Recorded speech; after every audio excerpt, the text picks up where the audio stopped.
At 10:30 is the time at your station of choice, and it's the time that we simply jump right on to Broken Body series. And on the line with me, I do have Dr. Bugger. Doctor, morning. Good morning. I hear a hesitation. It's supposed to just trip off your tongue, the broken body theory. I was thinking of something else. That's why I was like, oh, wait. Well, last week we had even though our radio contact was broken, we had a flood of questions which I can't answer because we're going to talk about an equally important inspection. For those that missed last week, we talked about the value of inspecting one's poo or poop, as you call it, and why it's important. What happens if there's a change in color and consistency, and what does it mean? What are the signs of cancer? What are the signs of good your poo? Go back and catch up on last week's session. We're going to continue this and end it today and talk about the importance of examining one's pee or urine, because it's equally important. Remember, these are both the poo and the pee, if you like, are waste of the body, and so if the body's not able to remove the waste, or you're feeding it too much toxic stuff, it'll manifest in your poo or in your urine. So the urine examination really is an important part of routine health checks, and honestly, it can detect health conditions because it's your plumbing, if you like. I hope you inspect your urine every now and again. Do you? Every day without fail. I love that. I like you're part of the broken body team for sure. So what it can detect all sorts of things. Remember, it's your plumbing. So all the way from the kidneys down to the tubes that connect the kidneys to the bladder, called the ureters, the bladder infections, and other what we call bodily diseases like diabetes and blood pressure, cancer, and also the color can be affected by certain things you're taking. So what is actually urine examination? The simple test involves looking at the physical appearance, and then sometimes sending it to the lab to check its chemistry and look under the microscope to see the contents of your urine. So what are the benefits of the examination? I think questions are already coming in. I'm so glad we've got so many listeners. I love it. Many benefits to urine examination. They include early detection of health problems, which can be treated early on. Remember, prevention is better than cure. It can monitor health conditions such as kidney disease and diabetes, looking at the color, whether it's frothing or not, whether it's changed, whether it's discolored, whether it's smelly. It can monitor medications and treatments. We can tell if a patient is actually taking their antibiotics, because sometimes it discolors the urine. If the urine remains the same color, we know the patient is cheating. So what do you do when you inspect your urine in the toilet pan? Well, of course, it's a simple and painless procedure. Look at the color. Look at how clear it is. Even if you have to pee, dare I say, into a little small container and hold it up to the light, see whether the light shines through it or whether it's what we call in medicine turbid. It's sort of murky color. This is always a serious sign that something's wrong. Smell it if it's your own pee, so smell it to see whether it smells it's gone off. Pee shouldn't really smell very much. If it's smelling and it's sort of a horrible smell, it tends to suggest that you have an infection or that you've eaten something that's changed the smell of your urine. We'll talk about it in a minute. And the other things we can do in a laboratory, we can test whether it's acid or whether it's alkali, whether it's got sugar in it, whether it's got protein in it, whether it's got white cells or red cells. These all tell us things. And of course, whether there's an infection, we can tell whether there's bacteria under the microscope. This is important. Somebody's already asked here, and I'm going to answer it before I finish my talk. How often do you want to examine the urine matter? Well, most adults, I think, should have a urine examination at least once a year in the laboratory. But if you have risk factors for kidney disease, or you're diabetic, or you have repeated urine infections, you may have to do this more often than necessary. Somebody's asked here, what is the risk of a urine examination? Well, there's no risk because you're examining your own urine, putting it into a container or looking in the toilet pan. There's no risk at all. So let's talk about some basic stuff. Has anybody in your family or you yourself suffered from an infection of your bladder? Not that I know of. Well, what is it? Some people don't know, actually. The symptoms of a urinary tract infection, particularly a bladder infection, is a burning when you empty your bladder, where you're going frequently to empty the urine, and some of the urine doesn't come out very well. When you have to go now, because otherwise you'll leak, if you like, and that tends to suggest that there's inflammation in your system and the bladder is trying to expel the urine because it's got an infection. If it's cloudy or there's blood in the urine, it suggests that there's possibly an infection. If it's really strong, foul-smelling urine, it's an infection. And of course, if you have pelvic pain, if you have pain, just above the hips, if you have back pain, these tend to suggest that you may well have a urine infection, together with if you have a fever or something like that. So somebody asks, what are the risks for kidney disease or bladder or urine infections? Well, diabetes, blood pressure, family history. If you're over the age of 60, particularly women have much more risk of having a urine infection. And if you're overweight, you tend to have a risk of infections. So I'm going to answer one more question before I pause for your questions. Somebody's asked you, what can I do to reduce my risk of kidney disease? Number of things. Control your blood pressure, maintain your weight, eating a healthy diet, drinking enough water. People don't drink enough water. It's really, today, particularly with our hot summers, people forget. And as one gets older, particularly the elderly, the reason why they're admitted into hospital with heat stroke is the mechanism for thirst begins to diminish in our older population. So they don't actually appreciate that they're actually dehydrating and forget to drink enough water. So, urine examination is an important part for routine health checks. It can pick up lots of issues. So it's really important to look at your urine on a regular basis. Somebody's asked you, what color should the urine be, since you're talking about the color? Well, normal urine is a pale yellow, sort of amber color. The darker the urine is often a sign of dehydration. If you notice that your urine is getting darker than normal and you're drinking enough water, then you need to go and see a doctor, because it may be something else, like you're producing bile, which turns the urine very dark yellow, and brown or even red tends to suggest that you're bleeding from somewhere. So that's really important. Somebody's asked you, what causes you to pee a lot? Well, if you drink lots of water, you pee a lot, but infections can cause it, irritation to the bladder can cause it, and of course the dreaded one, if you're peeing a lot, particularly at night, and you're feeling thirsty, is a sign of diabetes. So go and check your sugar as well. I'm going to pause there, although the questions are coming in. Do you have anything you want to ask me? You know what, Doc? Just talking about the colors of the urine itself, and talking about what causes this. Of recent, I've been taking this, green tea, Doc. Yep. So what I've noticed is, in the morning, the urine will be just colorless. And then as the day progresses, at night, evening, sort of, the urine now is sort of orangish. So in my mind, I'm like, I don't know, maybe it's what I've been drinking all through the day. Can that also affect the urine color? Absolutely.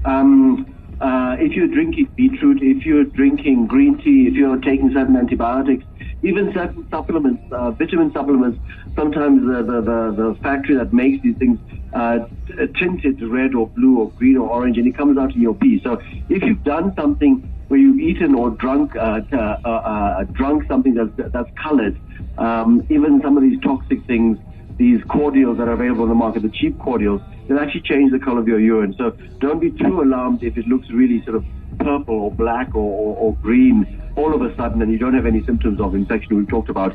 That's important. If it's dark urine, generally suggests it's dehydration. If it's brown or green, it may indicate a bile color, because there's something wrong with your liver. If it's green, it sometimes suggests an infection. And if it's bright red or red-brown, it suggests that there's blood in the urine.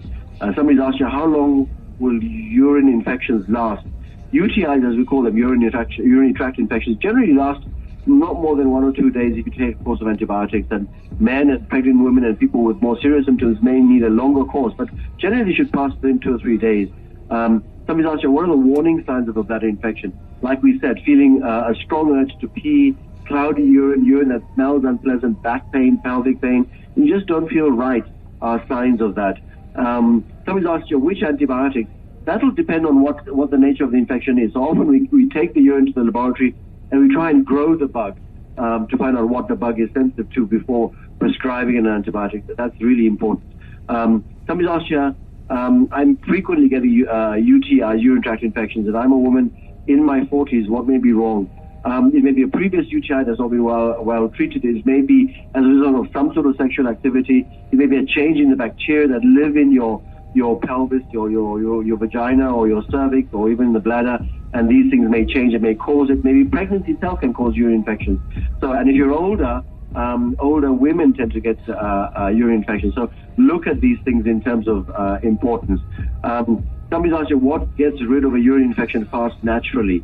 Good question. Well, plenty of water, as we say. Don't hold your PP when you need to. Take more vitamin C. Wear loose clothing, particularly women. Tight clothing, tends to constrict the bladder. Using a heat pad sometimes over your tummy can actually help the infection. A natural fruit that actually helps and stops bacteria from growing is cranberries. You can get cranberry juice, hopefully the unsweetened one, or you can actually get cranberry tablets. These are things that happen. Citrus soda, which is a cheap powder, can actually alkalinize the urine and remove it. Somebody's asked here, what do you do to clean your urine tract? Well, we talked about that, but basically, wiping from front to back in women, wearing breathable cotton underwear, don't wear tight-fitting clothes. These are really important things that people often don't want to talk about, but that's really important. Somebody's asked you, is lemon water good for your bladder? Generally, drinking more fluids like water, I guess with a bit of lemon, flush out the bacteria, but more important is water than lemon. Somebody's asked you, how often should I pee? Well, if you don't know, then I strange question. I think for most people, the normal number is about, 7 times a day. If you're peeing less, you're not drinking enough water. So that's really important. I got lots of questions. Can I pause there for any more you want to ask me? I think continue. I have only one question, but can I do it at the end? Sure. Somebody said, I'm peeing more than 3 times at night. What could be the underlying condition? Well, it may be, if you're a man and you're over the age of 55, 60, it may be your prostate. Go and check your prostate out. If you're a woman, it may be an infection. And in general, if you're young and you're peeing more frequently, it may be a sign that you're diabetic. So go and check your sugar to do that. Somebody's asked here, why does my pee smell? Like we said, it can be an infection, but certain foods can make your pee smell. Asparagus, coffee, certain types of fruits can actually make your pee smell. So that's important. So that's really important. Somebody's asked you, what color? You talked about diabetes. What color is a diabetic urine? That's a good question. It's usually, dare I say, and you're not going to like this, but diabetes insipidus, which is the proper name for diabetes, means sweet urine. In the old days, well before my time, if we wanted to check whether a person is diabetic, we actually used to taste the urine. Or what we used to do is take a bit of the patient's urine and put it outside, and if lots of ants came to the urine, it means there was sugar in the urine, and it suggests that the patient may be diabetic. So that is a really important thing to understand here. Somebody's asked here, that's a strange question, I don't know how you can answer that. Does sleeping in a cold room make you pee more? No, I don't think so, not to my knowledge in general. I don't know the answer to one. Let me see, there's some good questions here. Why do I feel sick and keep peeing? These symptoms usually mean that you have an infection. Go and see a doctor. If you're having nausea, if you're vomiting, if there's burning in the urine, it's really important. So these are all warning signs. Somebody's asked here, can urinary tract infection cause weakness in the legs? Yes, it can. When a UTI occurs, infection can cause low blood pressure, can cause dizziness, can make you feel wobbly and have difficulty in standing. So you need to go and see infection. Somebody's asked, can a urinary tract infection affect your eyes? Yes, indeed it can. If the infection gets into your bloodstream, it can cause inflammation of the eyes, believe it or not. So that's really important as well. So I'm going to stop there. We've got 1 or 2 more minutes left before I close. What's your question? Okay, I don't know, maybe if I'm going out of line here, but Doc, I've heard of urine therapy. That's a really early in the morning before you do any other thing. Obviously, you go to the toilet and you release yourself, you urinate. And now in urine therapy is you urinate, and that urination you drink it. Yeah, it is a practice that spans lots of cultures, and There's been a lot of investigation about drinking your own urine, and most people just think, yuck. Actually, urine, and I've not done it. It's usually tasteless, I'm told, and some people say that it contains benefits, but repeated scientific studies have shown no benefit to urine therapy, which basically means drinking your own pee, because to my mind, as a clinician and a physician and a scientist, the body is trying to excrete or remove some of the waste from your body, so why would you drink it again? Exactly. There's no scientific evidence or benefit at all to my knowledge. I stand to be corrected if somebody out there feels otherwise. They can send me all this information on the Heart Foundation website, Facebook site, but I don't understand the value of it at all. It is a common practice amongst many. Because you may get yourself into trouble in terms of, you may be having an infection and then causing yourself a problem. The only benefit of drinking your own pee is when you're out there in the desert and there's no water, and we know that in some situations you drink your own pee because it contains some water. I know that's beneficial and it sounds horrible, but if you're desperate, hey, drink your own urine. It's at least your own urine and it's got water in it. So that is what I know is a practice amongst those that are stranded out in the desert. But I don't think it applies to any of us listening at the moment. Okay, Doc, any last words? Yeah, any after? No. So next week we're going to talk about something completely different. I've had lots of questions about something that's the craze in Botswana at the moment. It's called intermittent fasting or time-restricted eating. What's the value of fasting? Why should we fast?